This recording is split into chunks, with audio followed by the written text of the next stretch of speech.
Hi, my name is Victoria Findlay Wolfe, and I'm a designer for Sizzix. Today we're going to be working on the square dance. Are you ready to dance? We're going to be learning partial seams with this little die, and I hope that you're going to enjoy them as much as I do. Don't be afraid of trying something new. Let me show you how easy it is. So today, the little die for a square dance works on the Fabby, the Big Shot, the Big Shot Plus, and the Big Shot Pro.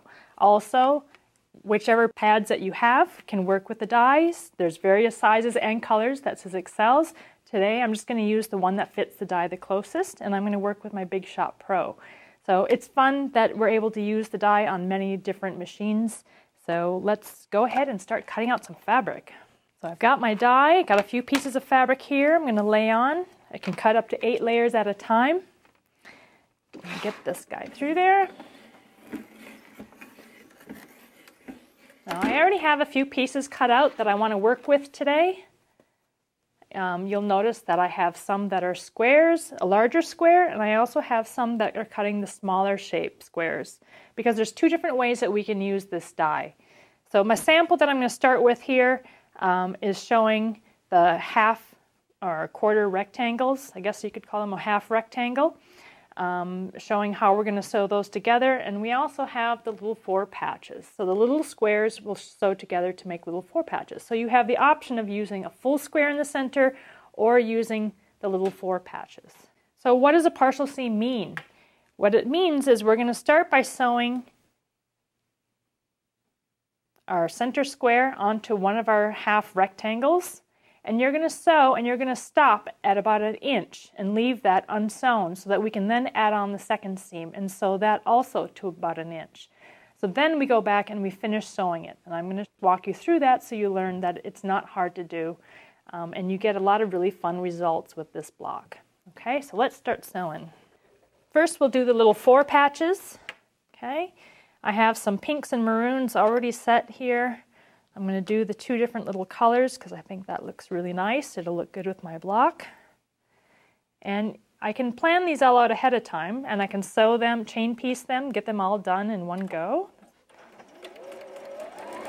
And zip one through, and then I'm going to zip the next one through here. So if I had all my pieces cut out, I can get all of these done and then go back and sew those parts together. For today, let's just get the little 4 patch sewn together. Okay, because I have a light fabric and a dark fabric, I'm always going to press my seam to the dark side. And by doing that, when I sew these 2 pieces together then, that way my seams are not bulking up and all ending up on the same side. So I got one seam going one way and the other seam set's going the opposite way. I'm going to pin those seams together because I want those to line up. I pin it at 1/4 inch through that seam and 1/4 inch through this seam. That way I know that when I sew my 1/4 inch seam, those seams are going to match exactly where I've pinned them. Okay, so if I've chain pieced all of my pieces for my quilt, I could do this to all of the sets, pin them, and then zip them through the machine. Do a back stitch.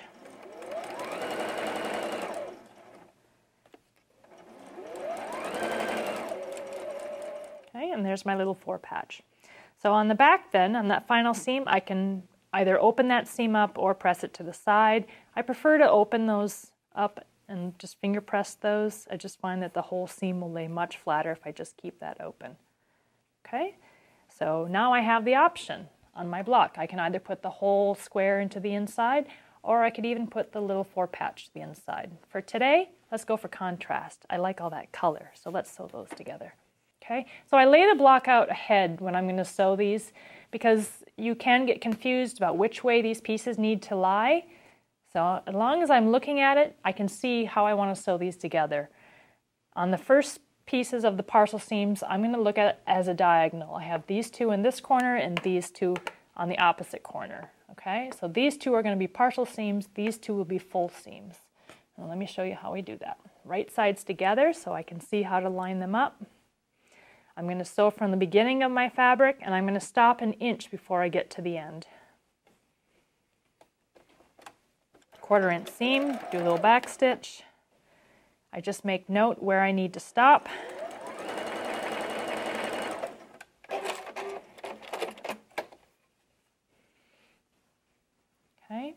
So there I've sewn my first seam. That's a partial seam. I have not sewn off the end of my fabric. I've left an inch there on the end. Now I'm going to sew this piece onto the next side of the square, and I'm going to do the same thing. I line up my raw edges together. I'm going to sew from the beginning, and I'm going to stop an inch before the end of the fabric. Do my back stitch.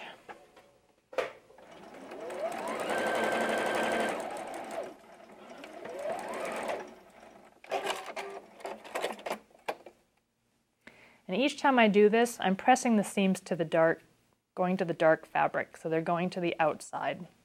Okay? So now that I have those two partials sewn, you can see that when I flip this back over and I put that right sides together, my fabrics are already pre-cut with the little dog ears off, so I know exactly that I'm going to line up my straight edges of the fabric. Now I can continue the sewing line where I started to sew and sew to the outside of the block. And that'll complete the first side of the square dance block.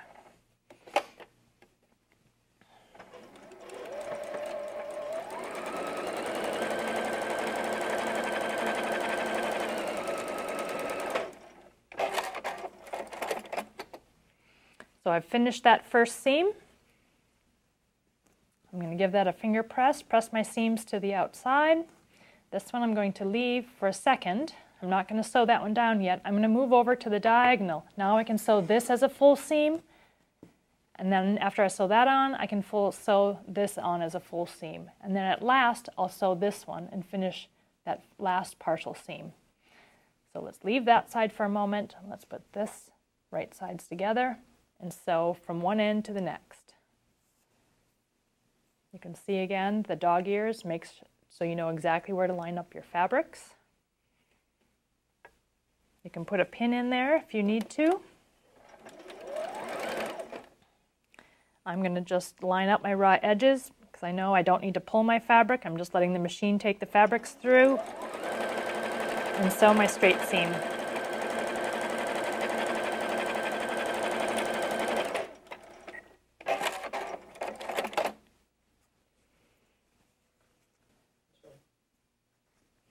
Okay, so I have that seam now sewn on as one straight seam. Now we're going to put this red piece on, right sides together, and sew that full seam.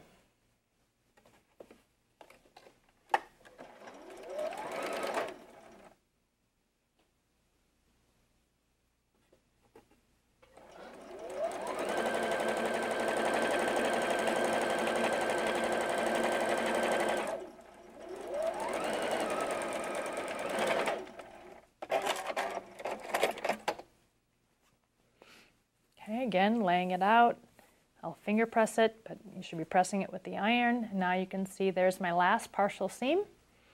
I flip that over, right sides together. I make my little dog ears line up and finish sewing that seam.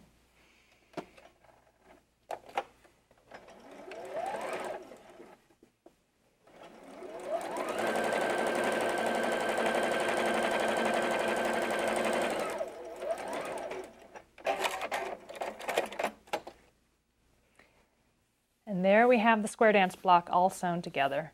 I'm going to give this a quick press, make sure my seams are all laying nice and flat. Okay, and there's the little block. So again, you have that option. You can leave a full solid square in the inside, or you could go and just make a whole bunch of little squares. So there's my little squares there in the inside.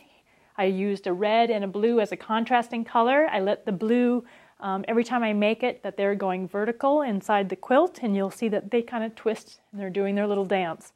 I've also used the little solid squares in there. So this is kind of using it as a very traditional pattern, finding light fabrics that you could use so that you're just kind of showing off the center squares of the quilt.